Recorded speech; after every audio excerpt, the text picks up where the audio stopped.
Jur'at degan narsani o'rganaylik. Jur'at. Qo'rqmaylik, bir narsani qilishlikka, hisob-kitobni qildik, rashyot qildik, tavakkal qilib kirishib yuboraylik. 7 oylab bir kes deyiladi. Bizda shu 77 marta o'lchab turib, bir marta ham kesmay olib ketgan odamlar. 7 o'lchab bir kesish kerak.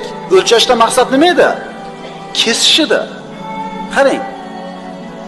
Kamolat hosil qilishdan chetlangan kishi odamlarning eng qo'rqog'idir.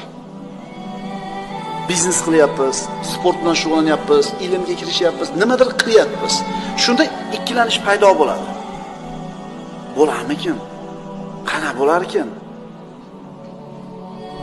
Qadam bosib ko'ring-da. Siz sababini qilib Allohga tavakkal qilib qadam bosing-da, Alloh shunaqa iqtidoringizni ochib qo'yadi. U iqtidor qachon ochiladi, bilasizmi? Burchakka taqalganingizda. Odamlarning botiri kelajakdagi ishlardan qo'rqmaydi.